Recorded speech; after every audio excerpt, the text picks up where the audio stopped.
मेरे प्रिय विद्यार्थियों, एएस साहित्य अकेडमी में आप सभी का हार्दिक स्वागत है। आइए शुरू करते हैं क्लास 8 का द्वितीय पाठ काकी, जिसके लेखक सियाराम शरण गुप्त जी हैं।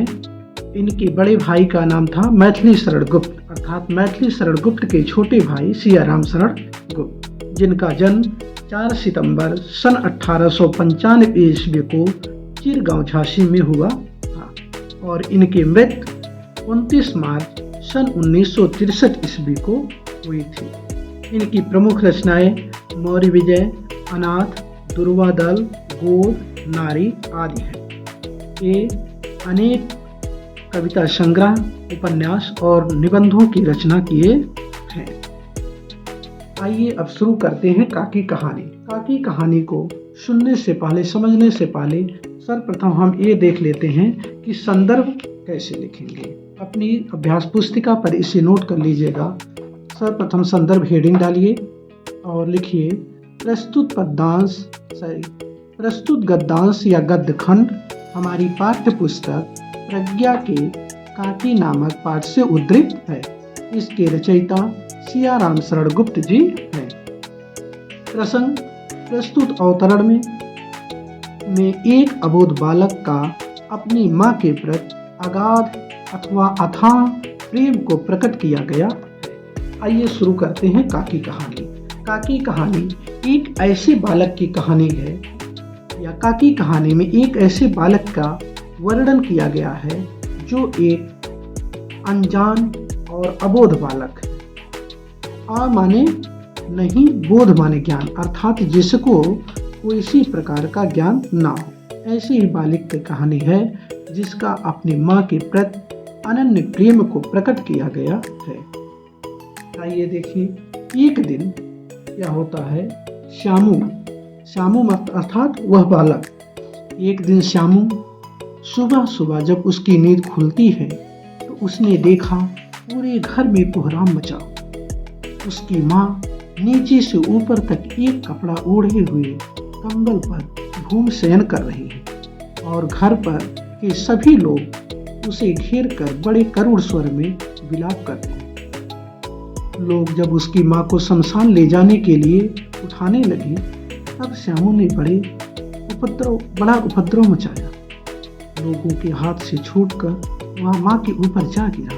बोला, काकी सो रही है, इसे इस तरह उठाकर कहाँ ले जा रहे हो आप लोग? मैं इसे ना ले जाने दूंगा। लोगों ने बड़ी कठिनाई से उस अबोध बालक को समझाया और समझाते हुए इसे हटाया। काकी के अग्नि संस्कार में वह जा ना सका वह बच्चा, और उस घर की एक दासी उसे राम राम कहकर उसे संभाले रही। यद्यपि वह बच्चा या बालक अर्थात श्यामू, कुछ बुद्धिमान गुरुजनों ने उसे विश्वास दिलाया कि उसकी काकी उसके मामा के घर गई, परंतु यह बात उससे छिपी न रह सकी कि काकी और कहीं नहीं ऊपर राम के यहाँ गई हैं। काकी के लिए कई दिन लगातार वह बालक अर्थात श्यामू रोते रोते शांत हो गया, परंतु उसका कष्ट अर्थात शोक शांत न हुआ।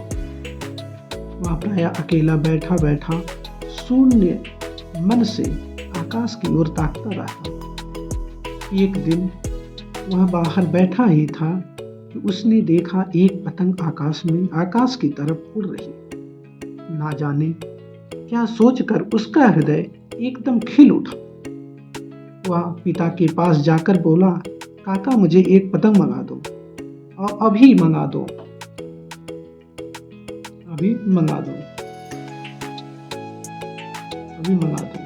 फिर क्या हुआ? विश्वेश्वर के ऐसा ना कर सकने पर श्यामू ने उसके कोट से और पिता मंगा दो। पत्नी की मृत्यु के बाद पिता अर्थात श्यामू के पिता विश्वेश्वर बहुत अनमने से रहते थे और उन्होंने कहा, अच्छा बेटा ठीक है मंगा दो। श्यामू पतंग के लिए बहुत उत्कंठित था।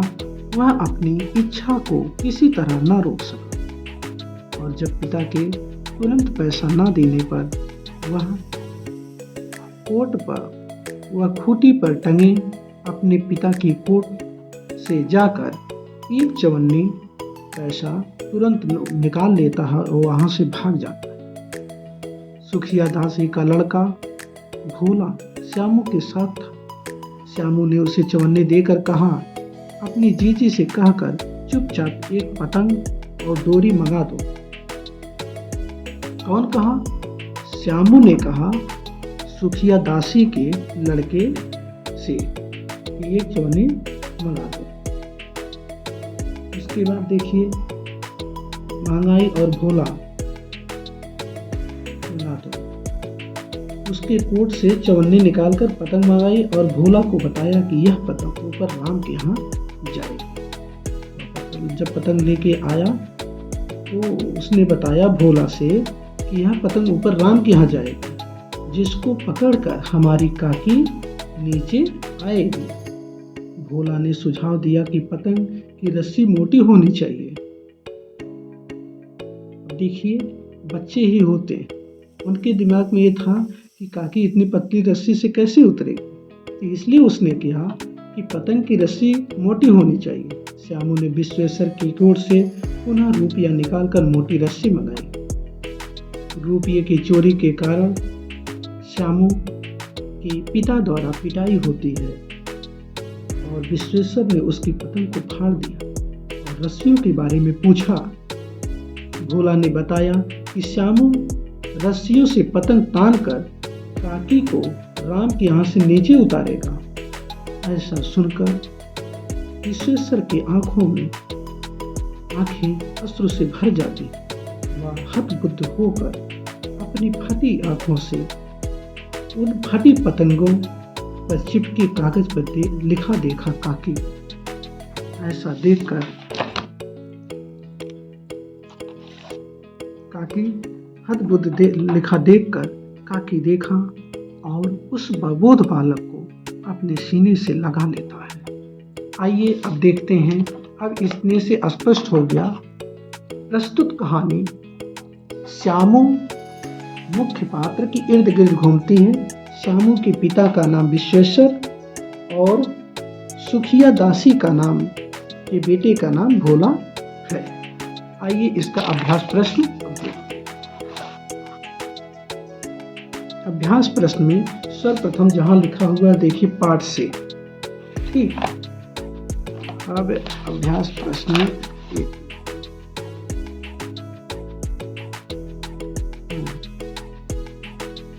देखिए, अभ्यास प्रश्न में जहां लिखा हुआ है पाठ से जो है श्यामू के पिता, ठीक, इसको मिलान कीजिए। समूह खा से नीचे नामों को छांटकर समूह का से संबंधित शब्दों के समूह मिलान कीजिए। अब देखिए यहाँ श्यामू के पिता का नाम क्या हो जाएगा? विश्वेश्वर। श्यामू का साथी का नाम क्या हो जाएगा? भोला। श्यामू के भैया जवाहिर। श्यामू के साथी की बहन का नाम क्या था? जीजी। श्यामू की माँ अपनी माँ को क्या कहता था? काकी। श्यामू के साथी की माँ सुखिया। ये हो गया प्रथम प्रश्न। इसको मिलाकर आप अपनी अभ्यास पुस्तिका में नोट करेंगे। प्रश्न संख्या 2, श्यामू ने भोला के सामने कौन सा रहस्य खोला? श्यामू ने भोला के सामने पतंग को ऊपर राम के पास भेजने का रहस्य खोला। उस पर बैठकर काकी या उस रस्सी को पकड़कर काकी नीचे आई। श्यामू ने जवाहिर भैया से कागज पर काकी क्यों लिखवाया? उत्तर हो जाएगा, श्यामू ने जवाहिर भैया से कागज पर काकी शब्द इसलिए लिखवाया ताकि पतंग सीधे काकी को ही मिले। अगला प्रश्न देखिए, उड़ती हुई पतंग को देखकर श्यामू का हृदय एकदम खिल उठा। क्यों? इसलिए खिल उठा क्योंकि इससे उसके दिमाग में एक युक्ति आई कि वह भी पतंग बनाकर आसमान में उड़ाएगा और पतंग की डोरी पकड़कर ऊपर बैठी काकी नीचे उतर आएगी। अब अगला प्रश्न देखिए,